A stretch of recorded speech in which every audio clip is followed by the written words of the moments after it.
It's well known that the Nobel laureate Isaac Rabbi used to say that his mother should be credited for his success.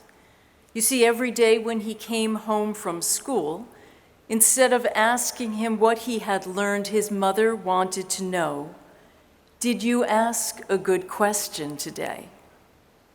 Curiosity about the world and who we are, and the courage to ask out loud, these were his earliest tools.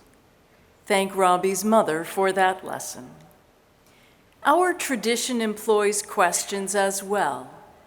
In this season, the weeks in between Passover and Shavuot, it is still our custom each Shabbat to read a chapter from the first century teachings of Pirkei Avot as a spiritual exercise to better prepare ourselves to receive the Torah on Shavuot.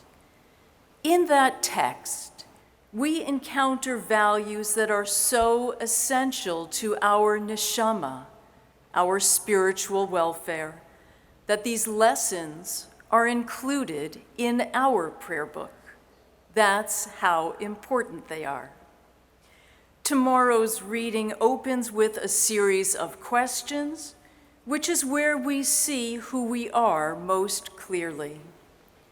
For all the progress civilization has made since this document was compiled, we find ourselves asking the very same things. It asks us to consider who is wise, who is mighty, who is rich, who is worthy of respect. And here the first century rabbis meant these questions as an invitation to examine our inner well-being. And no matter how we respond, just grappling with them leads to spiritual growth.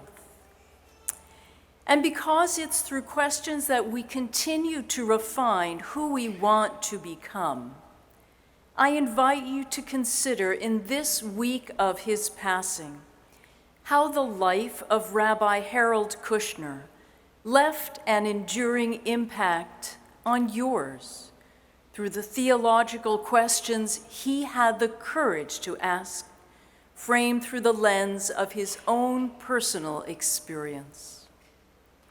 You may recall his first book, entitled When Bad Things Happen to Good People, which he wrote after his son Aaron died at the age of 14 of an incurable disease. According to Kushner, Aaron was afraid he would be forgotten since he didn't live long enough. And Kushner added reflectively, not knowing that parents never forget, I promised I'd tell his story. And when he did, people nationwide and beyond saw their own suffering through this father's loss. And what's more, Rabbi Kushner wasn't afraid to ask the hard questions about God, making theodicy, the question of why God permits evil, into a household conversation.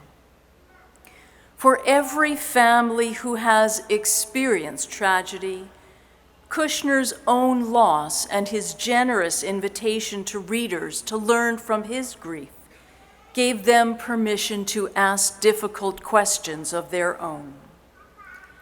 This was 1977, a time when people were more interested in exercising control over their own lives than leaving room for God in it.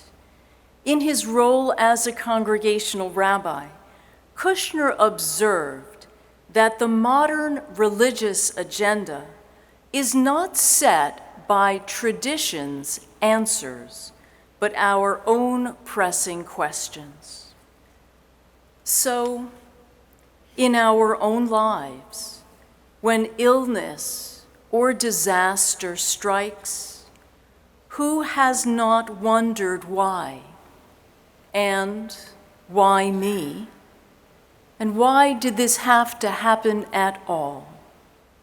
Yet in this too, Kushner helped reframe the ubiquitous question why into the inevitable when.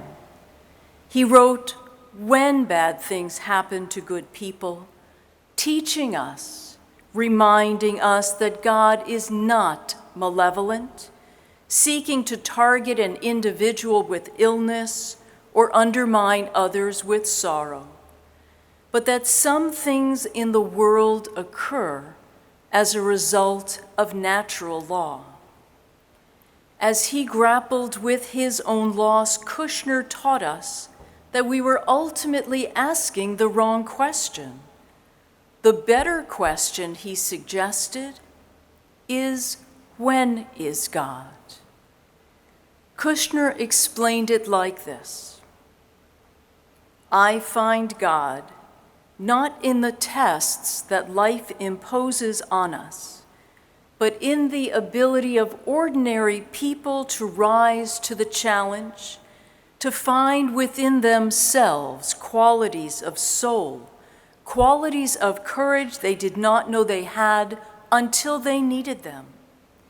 God does not send the problem, he observes, the illness, the accident, the hurricane, and God does not take them away when we find the right words and rituals with which to beseech God.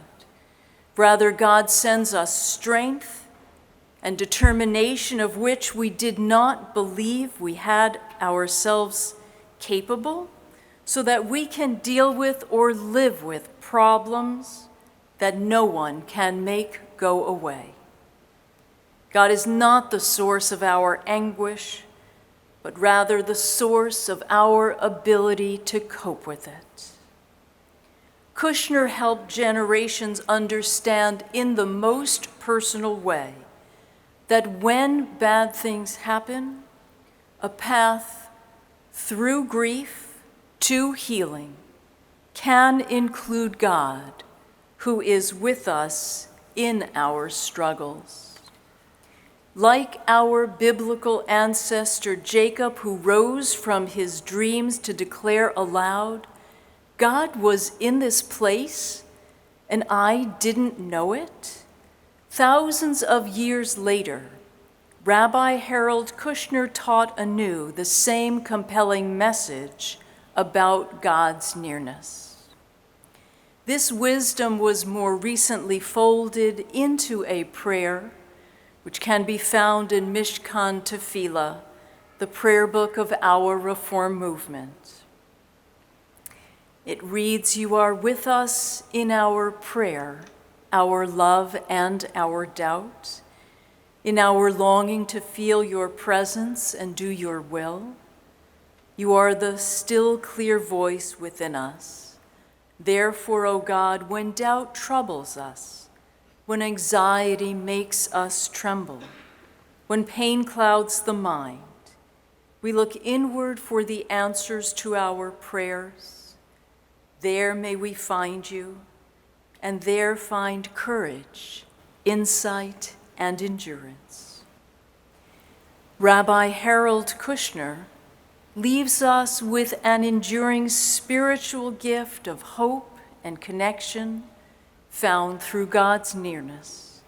May we honor his memory by holding fast to this vision, and may it strengthen us throughout our lives. Ken Yehi Ratzon, may it be so.